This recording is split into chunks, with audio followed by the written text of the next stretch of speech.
Sinong driver ang pinakamadalas na may tip?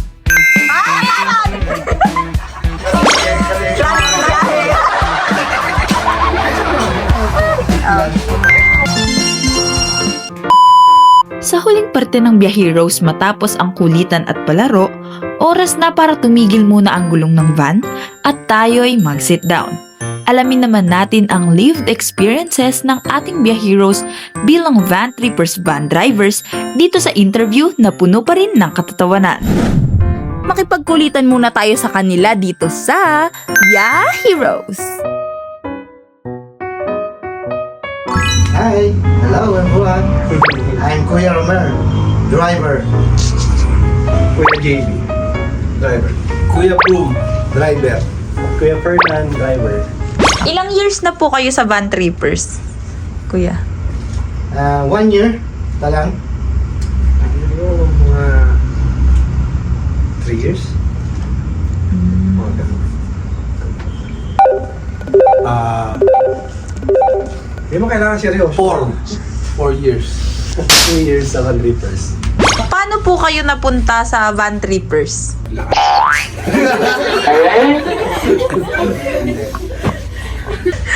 Ako actually, nag-apply ako rito as a driver dito sa Van Trippers. Kami naman actually, hindi lang ako.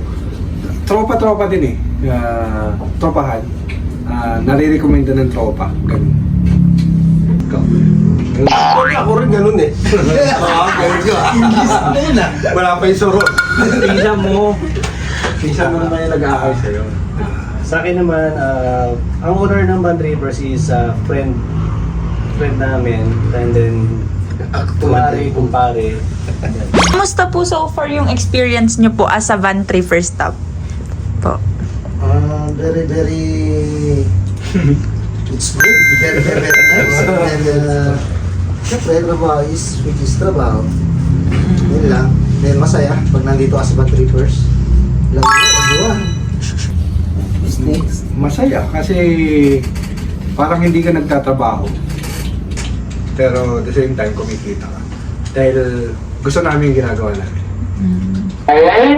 Ako, masaya rin. Mag-special ko na eh. Swerte na kagad naman. Masaya kasi trabaho to eh. Basta trabaho, kailangan seryoso ka lagi. Para mas maganda yung mga pagkakain. Kasi hindi pa tapos ang trabaho, may sahod na. Sa akin naman, masaya, tapos solid yung grupo namin. Yun, and then walang nagkakatampuhan, lahat trabaho, professional lahat. So, sa dami-dami po ng tour experience nyo po, ng driving experience nyo, what's your memorable tour po? Na parang kahit lumipat kayo or mag-iba kayo ng work, hindi nyo po makakalimutan dito po sa Van Trippers. Sa akin, yung actually dalawa yun. Yung aming service sa Davao ng Igan, saka yung sa Quiapo. Mahaba talaga. Doon kami parang doon makikilala. Parang kami nasa bahay ni Kuya. Nagkakilala kami kaya mahaba yung oras ng pagsasama namin.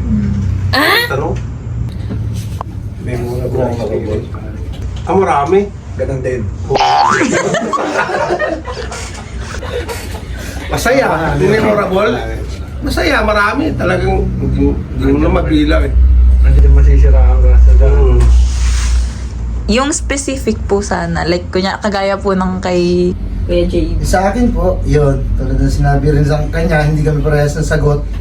Pero isa ako sa sinasabi ng guest na ina-experience ko sa kanila, gusto nila ako isama sa province nila sa Bisaya. Gusto kayo uwi. Kasi gusto ko rin sumama. Yan talaga. Minsan talaga nag-ano sila na, oy, kayo naman pumasyal dito sa amin para sagot namin yung tours. Wow! Sa Davao or Cebu. Yan o. Hindi ko makakalimutan mga experience ko sa mga SMBI. Kayo po. Bali, memorable experience yung nag-banding kami ng mga grupo ng Van Trippers, mga driver, operators. Yung nasa Ilocos kami, yung ng jet ski. Yun, very, yun, napaka-memorable na experience sa akin doon. Kasi doon mo makikita na yung touring sa'yo mismo ng owner ng Van Trippers is hindi iba. Tinuturing ka niya kapatid, pamilya. Hindi lang driver. Per tao. So, in the future po, where do you see yourself? Parang sa tingin niyo po, saang direction po papunta yung gusto niyo pong tahakin? Parang, ano siya? Parang, saan niyo po nakikita yung future niyo with Van Trippers? Ganun.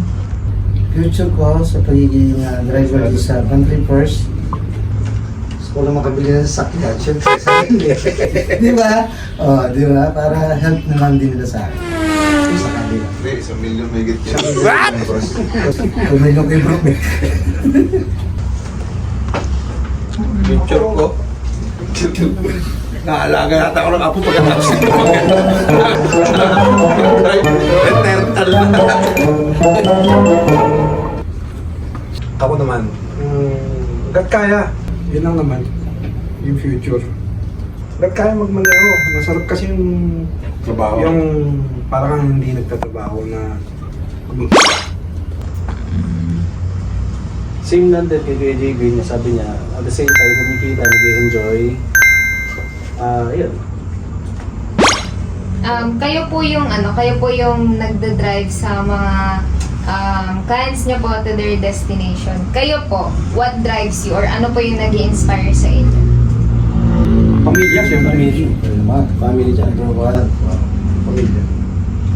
Nakuha namin magmaneho ng 24 hours na walang tulog. Para sa pamilya, siyempre. Nakapag-tour na po ba kayo with your family po? Yes. Ang pag-tour na lagi. Pag outing, yan, may birthday sa amin, tutour kami. Saan niyo po sila, saan po kayo nakapunta and saan niyo pa po gustong makapunta with your family po? Sa akin, sa family ko, siyempre sa ibang bansa naman para siyempre sa ano na kami rito medyo kabisado na pati yung mga daan. Lokal na lahat eh. Baga lokal na lahat eh, no? Ibang bansa, yun like Japan. Yeah. Oo, ayos ah. Oh, lunita lang, ayos na ako doon. Diba, dyan Basta kasama, parang pamilya. nandisyon eh. Ako, halos year din naman, ginagawa namin ng mga kapatid ko at mga mother ko. Bakit? Bro, Yun nga. Luneta. Hindi. Ilocos, Baguio, yun. Nakapunta na kami ng pamilya. Ano pa, yung bukod doon pre. Yung gusto ko daw Gusto mo gusto ko mapuntahan? puntahan. Ibang bansa. Japan, siyempre. US ko na, Japan na mo. Sa Japan, para... Arigato gozaimasu. Sa akin naman, Korea. Para ma-meet ko yung mga pinsanin ko. Moreno, o nga pala. Hindi, Taiwanese yung pre. Oo nga, namatay yung mga sila pa.